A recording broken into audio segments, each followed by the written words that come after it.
ये क्या कर रहा है? पाताली अघोरी, मैं आ रहा हूं। ये कहकर वो आदमी भी नदी में कूद गया। अपनी आंखों के सामने ये दर्दनाक और अद्भुत मंजर देखकर रोहन सन्न रह गया। ये क्या था?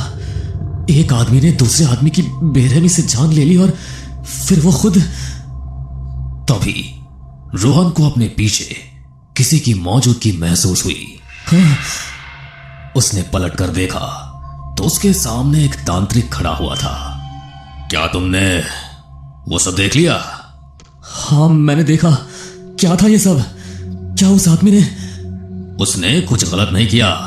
उस आदमी ने अघोरी से मिलने के लिए बलि दी है और अब वो नदी के अंदर उस अघोरी से मिलने के लिए गया है। क्या? नदी के अंदर भला कौन अघोरी हो सकता है? इस पर तांत्रिक ने रोहन को घूर कर देखा और बोला, पाताली अघोरी। पाताली अघोरी? वो क्या होता है? अघोरियों में सबसे ज्यादा शक्तिशाली अघोरी जो पानी के अंदर पाताल नगरी में रहता है। उस आदमी ने पाताली अघोरी को बलि चढ़ाई और फिर उसके बाद वो नदी में कूदकर पाताली अघोरी के पास पहुंच गया उससे अपनी इच्छा मांगने। तो क्या पाताली अघोरी से जो भी मांगो वो दे देता है? हाँ, लेकिन एक दिन पहले पाताली अघोरी से संपर्क करना होता है। फिर पाताली अघोरी जो भी बलि मांगे उसे चढ़ानी होती है। उसके बाद तुम्हारी इच्छा पूरी होने से कोई नहीं रोक सकता। रोहन उसकी बात बहुत गौर से सुन रहा था। सोच क्या रहा है रोहन? बस एक बलि ही तो देनी है, उसके बाद तुम अपने पिता की मौत का बदला ले सकता है। क्या सोच रहे हो? बाबा, क्या आप मेरी पाताली अघोरी से संपर्क करने में मदद करेंगे? ये सुनकर तांत्रिक मुस्कुराया। पूर्णमासी की रात मेरे पास चले आना। पूर्णमासी की रात आने पर रोहन तांत्रिक से मिला। तांत्रिक ने उसे विधि बताई। रोहन नदी किनारे खड़ा हुआ और उसने तांत्रिक का दिया हुआ मंत्र 101 बार पढ़ा। उसके बाद, पाताली अघोरी, मुझे मेरी इच्छा पूरी करवानी है, ये कहकर उसने मन में अपनी इच्छा जाहिर की। तुमको एक 18 वर्ष की कन्या की बलि देनी होगी। उसके बाद तुम मुझसे मिलने आ सकते हो। 18 वर्ष की लड़की? रोहन सोच में डूबा गांव वापस पहुंचा। अगले दिन मोहिनी अपनी सहेली चुटकी के साथ गांव के चौक पर खड़ी किसी का इंतजार कर रही थी। तभी रोहन वहां पहुंचा। रोहन, कल पूरे दिन तुम कहाँ थे? पता है हमें तुम्हारी कितनी फिक्र हो रही थी। मैं ठीक कैसे हो सकता हूँ? मेरे पिताजी मुखिया बनने वाले थे, लेकिन उनकी जान चली गई। मुझे पूरा यकीन है कि उस रमेश ने ही बाबूजी को मरवाया है। रोहन, अब रमेश गांव का मुखिया है, तुम उसके खिलाफ नहीं जा सकते। मैं उसे बर्बाद करके रहूंगा। तुम देखना मैं क्या करता हूं। इस पर मोहिनी नाराज हो गई। तुम कभी भी हमारी बात नहीं मानते। चुटकी, चलो, हमें और यहाँ नहीं रुकना। चुटकी रोहन को देख मुस्कुराई और मोहिनी चुटकी को लेकर वहां से चली गई। रोहन पूरे दिन गांव में घूमता रहा और परेशान रहा। वो पेड़ के नीचे बैठा सोच ही रहा था कि तभी, रोहन, तुम्हारे पास बस आज रात तक का समय है। बलि चढ़ाओ, उसके बाद तुम जो चाहोगे वही मिलेगा। रोहन सोच में था कि आखिर किस तरह से वो एक 18 साल की कन्या बलि का इंतजाम करे।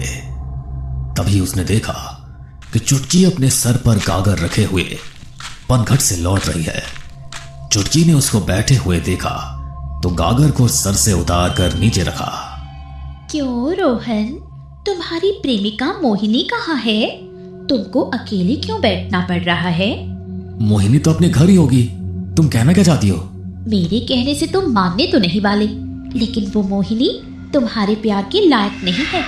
मैंने तो उसे कई लड़कों से मिलते हुए देखा है। क्या मेरी मोहिनी को?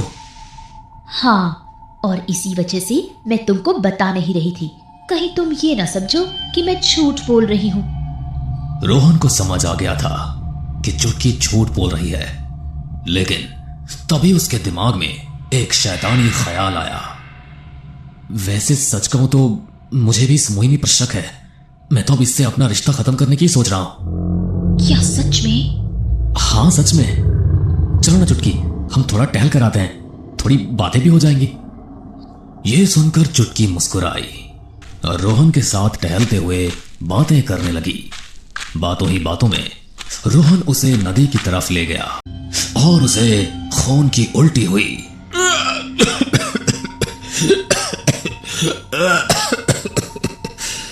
अरे ये क्या है? राम राम राम। तभी पाताली अघोरी ने अपने सामने रखी हुई खोपड़ी को दोनों हाथों से फोड़ डाला। उसी समय मुखिया का सर भी किसी तरबूज की तरह फटकर 2 टुकड़ों में बट गया। गांव में गम का माहौल छा गया। मुखिया के समर्थक वहां पहुंचे और मुखिया को अगली शाम होने से पहले उसका अंतिम संस्कार कर दिया गया। मुखिया जी के मर जाने के बाद उनका अगर कोई बेटा होता तो उसे मुखिया बना दिया जाता, लेकिन मुखिया जी का कोई बेटा ही नहीं है। ऐसे में हम पुराने मुखिया को ही वापस इस पद पर रख सकते थे, लेकिन उनकी भी तो मृत्यु हो गई है। तो हम पुराने मुखिया के बेटे रोहन को मुखिया बना सकते हैं, यही फैसला ठीक होगा। ये सुनकर रोहन बहुत खुश हुआ और गांव के लोगों ने उसे मुखिया बना दिया। फिर उसने मोहिनी से शादी कर ली और अब सुखमय जीवन व्यतीत करने लगा। कुछ दिन बाद रोहन को अपना वचन याद आया तो वो रात के समय नदी किनारे पहुंचा। मुझे माफ कर दो पाताली अघोरी, मुझे माफ कर दो। कहिए मुझे क्या करना है? आप जो बोलोगे मैं वही करूंगा। अघोर, तुमको अपनी बीवी को लेकर कल यहाँ आना है और उसके जरिए मेरे लिए महामंत्र का जाप करवाना है। 101 बार जब वो ये मंत्र जाप कर लेगी तो मेरी शक्तियां बढ़ जाएंगी। लेकिन मैं मेरी बीवी को ये कैसे बता सकता हूँ कि मैंने आपकी मदद से? वो तुम्हारा काम है। तुमको कल तक किसी भी तरह यहाँ अपनी बीवी को लेकर आना है। मैं मोहिनी को कैसे इस काम के लिए तैयार करूं? ऐसा करता हूं, मैं वहां जाऊंगा ही नहीं। वैसे भी पाताली अघोरी कौन सा यहां आने वाला है। रोहन अब बेफिक्र होकर रहने लगा। एक रात रोहन और मोहिनी सो रहे थे, तभी रोहन, रोहन। ये आवाज सुनकर अचानक रोहन की आंख खुली। कौन है? रोहन, बाहर आओ रोहन। ये आवाज सुनकर रोहन घर से बाहर निकला। उसने देखा कुछ ही दूरी पर पेड़ के नीचे कोई खड़ा है। कौन है? अचानक वो आकृति रोहन के करीब आ गई। वो कोई और नहीं बल्कि चुटकी ही थी। उसका चेहरा नीला पड़ा हुआ था। उसका चेहरा नीला पड़ा हुआ था। आंखें लाल लाल चमक रही थी। वो बेहद भयानक लग रही थी। रोहन, तुमने पाताली अघोरी के साथ धोखा करके ठीक नहीं किया। अब तुमको इसका हर्जाना भुगतना पड़ेगा। चुटकी ने रोहन का गला पकड़ उसे जमीन से ऊपर उठा दिया। रोहन की आंखें धीरे धीरे बंद हो गई और वो बेहोश हो गया।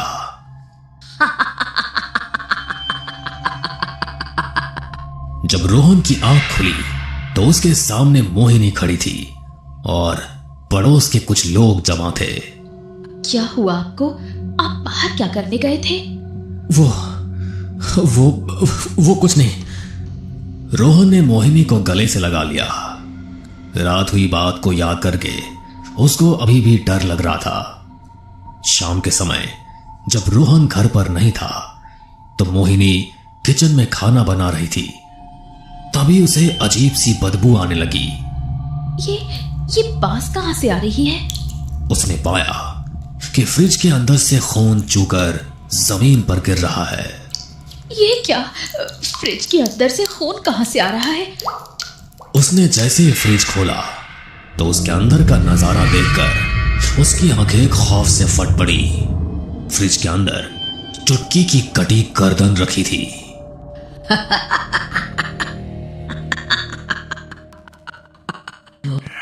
नहीं छोड़ेगा मोहिनी, नहीं छोड़ेगा।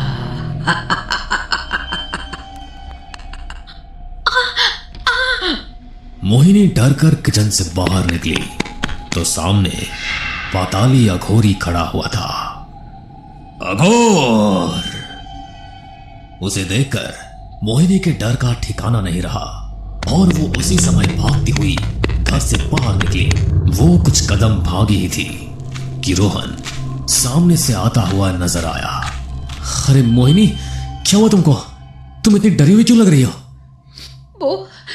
वो बहुत भयानक था, बहुत भयानक था वो। रोहन समझ गया कि पाताली अघोरी ने ही मोहिनी पर हमला किया है। अब रोहन ने देरी नहीं की और मोहिनी को साथ लिए तांत्रिक के पास पहुंचा। तुमने पाताली अघोरी की आज्ञा का पालन नहीं किया? मुझे नहीं पता था कि वो ऐसा कुछ करेगा। बीवी को बचा लीजिए। पाताली अघोरी कोई आम अघोरी नहीं है। उससे जान बचाना मेरे हिसाब से तो नामुमकिन है, लेकिन फिर भी मैं मेरे गुरु से मिलकर बात करूंगा। उसी समय तेज ठंडी हवाएं चलने लगी और पाताली अघोरी का स्वर फिजा में गूंजा। अघोर! पाताली अघोरी सामने खड़ा हुआ नजर आया। मेरी बात सुनिए पाताली महाराज। पाताली अघोरी ने आंखें बंद करके एक मंत्र पढ़ा और सामने फूंका। फू! तभी तांत्रिक अपने आप पाताली अघोरी की तरफ खींचने लगा। पाताली अघोरी ने तांत्रिक की गर्दन पकड़ी और अपने लंबे नाखूनों वाला पंजा तांत्रिक के पेट में ऐसा मारा कि तांत्रिक के पेट के आर पार हो गया।